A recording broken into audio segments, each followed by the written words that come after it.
안녕하십니까? 중국과 우크라이나 전쟁 교훈에 대해서 알아보겠습니다.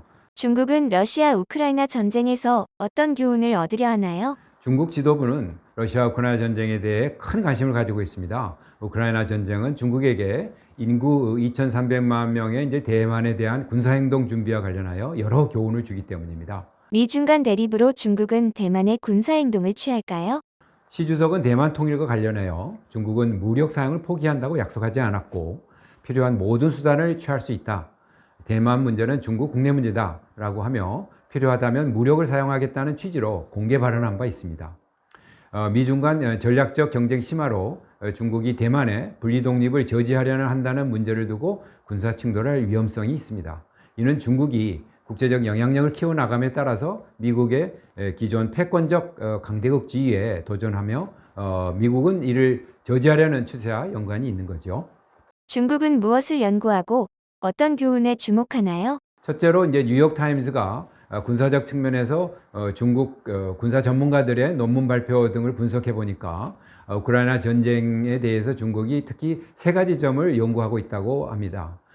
즉 극초음속 미사일과 무인기 이용이라든가 우크라이나군의 스타링크 위성 링크 활용, 그리고 푸틴 대통령의 핵무기 사용 위협의 효과에 관한 것입니다. 그 외에도 중국은 서방의 포괄적인 경제 제재의 효과와 우회 능력에 대해서도 분석하고 있다고 봅니다. 예컨대 컴퓨터 칩이라든가 첨단 기술에 대한 서방의 수출 통제 영향에 대해서 벗어나기 위한 노력을 강구하고 있고요. 또한 중국은 러시아 사례에서 볼 때 미국과 그 동맹국 또는 파트너 국들로 형성된 반중 외교연합 구축에 대해서도 대응해야 한다고 보고 있습니다. 그래서 중국은 친중 외교 네트워크를 적극적으로 강화하고 있는데 최근 중국이 사우디아라비아와 이란 간 화해를 주선했습니다. 중국은 정말 전쟁 준비와 관련하여 어떤 구체적 조치를 취했나요?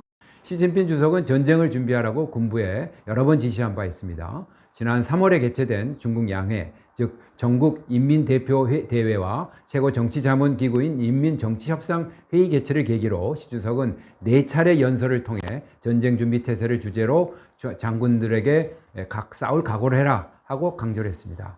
구체적인 조치로는 첫째, 중국은 내년 국방 예산을 7% 증액해서 2,200억 불을 책정했고, 둘째는 외국 곡물 수입 의존도도 줄이는 계획을 발표했습니다. 그리고 최근 새로운 군사 대비법, 대만 해역 건너편 도시들에서의 방공호 건설이라든가 전국의 국방 동원 사무소를 설치하는 것을 발표했습니다. 또한 3월에 발표된 전국 공산당의 주요 저널인 구시에서 게재된 점도 주목해 봐야 하는데요. 시 주석이 작년 10월 제시한 군사력 강화 사상 지도에 따라서 전진하여서 승리하자라는 제목의 글인데요. 첫째로는 중국의 국방과 군의 현대화에 대한 시 주석의 정책에 따라 군사 민간 기구의 융합을 강조하고 있습니다.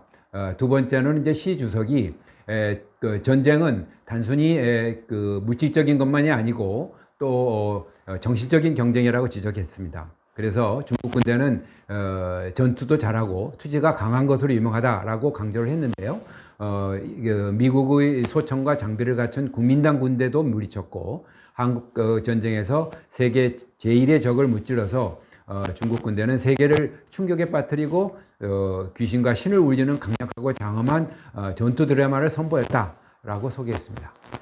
이와 같이 중국은 새로운 대립에 준비해서 정신 자세라든가 사례를 들면서 하나씩 대비 태세를 갖추고 있습니다. 중국의 무력 행동 관련하여 어떤 교훈이 있나요? 중국은 대만 전쟁을 일으킬지 여부는 아직 확실치는 않습니다. 그러나 만약 전쟁이 벌어진다면 중국은 신속한 전투로 승리를 원하겠죠. 그렇지만 전쟁이 일어나면 그 결과는 계획대로 되기보다는 예측 불가능하다는 점입니다. 따라서 전쟁 발발 시 불확실성을 생각하라 하는 교훈을 중국 지도부가 얼마나 받아들일지는 현재 미지수입니다. 이상입니다. 감사합니다.